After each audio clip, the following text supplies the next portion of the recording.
นี่คือสวนยางเสียมวลบ้านโคกศาสตร์ตำบลนาตาลได้เมื่อนี้ผู้ค้าสิมาจามาฟังข้าเจ้าแนะนำการคิดอย่างพนักงานของเสียมวลเนี่ยเพิ่นซื้อปีดาคนมาแต่ประเทศลาวก็ได้ข้าเจ้ามาเห็นงานหลายปีแล้วมองนี่ฮะคนงานของเสียมวลเพิ่นได้เพิ่นว่าจะมาถ่ายกวางกับมาถ่ายรถเพิ่นว่าลุงผู้ค้าเสียมวลมื่อนี้ก็เลยมารายการเรื่องงาน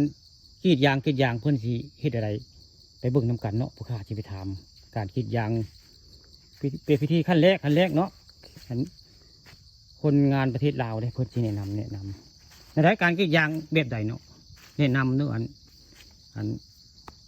ที่พนักงานคิดอย่างบ่คิดอย่างของเสียมวลแบบนี้บอกการคิดอย่างแบบนี้จ้าแบบนี้เนาะจ้าอันนางสาวปีดาคนประเทศลาวเพิ่นแนะนำการคิดอย่างแหละนี่ช่วงนี้ยามค่อยออกเพราะว่ามันยังบ่เข้าหน้าฝนจ้ะคิดแบบนี้แล้วกลางเว้นก็คิดได้บ่กลางคืนคิดได้ด้วยไหนเนาะคิดได้จ้ะถ้ามันคึมๆก็คิดได้ยางมันก็ออกปกติจ้ะแบบนี้เนาะแล้วก็อันใส่อันนี้ปะไว้เนาะอันนี้จ้ะแล้วเพิ่นสิไล่เอาเองบอกเพิ่นสิไล่ออกเองค่ะเป็นอันนี้เนาะการคิดอย่างเนาะผู้ข้าบ่เคยเห็นจักเทื่อเลยอันนี้ขี่ยางนะจ้ะนี่แหละคนงานของคนประเทศลาวแหละเนี่ยเขาเจ้ามุ่งมั่นทำเหตุการณ์งานอยู่เมืองไทยหลายปีแล้วเขาเจ้าค่ะผู้ผัวเมียที่เขาเจ้ามาอยู่ในสวนยางเสียมวลบ้านโคกศาสตร์ตำบลนาตาลอำเภอเตางอยกว้างได้มีบอกได้ซอกมีดเดือนก่อนขายไปแล้วได้เงิน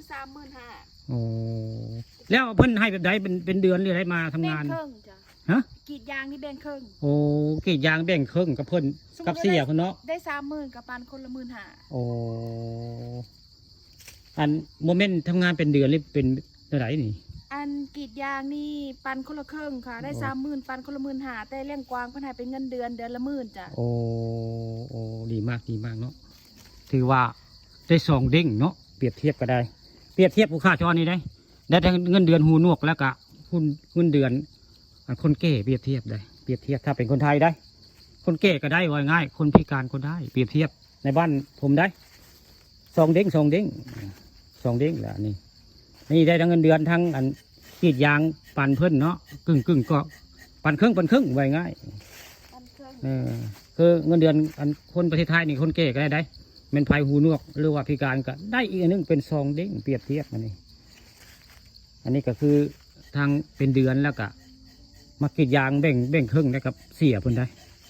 ตอนเช้าวันนี้ผู้ข้าปานคำมาชมพามาเบิ่งเรื่องจริงผ่านจอเรื่องสวนยางบ้านโคกศาสตร์ตำบลนาตาลอำเภอเตางอยนั่นได้ก็ขอขอบคุณที่ให้ความร่วมมือเนาะซื้ออะไรก็เจ้าลืมละคุณปีดาคนประเทศลาวผู้ใดบ้านพี่เมืองน้องเนาะเพิ่นให้ความร่วมมือว่ามาจาแข่งขมวนเนาะปีนึงเมื่อจะเคลื่อนนี่ปีนึงเมื่อจะเคลื่อนลายเถื่ออยู่เมื่อไรเทื่ออยู่เนาะ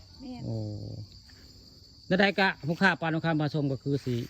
ปิดคลิปรายการพอสำนี้แล้วนี่สวนมันของเสียมวลบ้านโคกศาสตร์ตำบลนาตาลคักว่างขวางแหละนี่เลี้ยงกวางนำ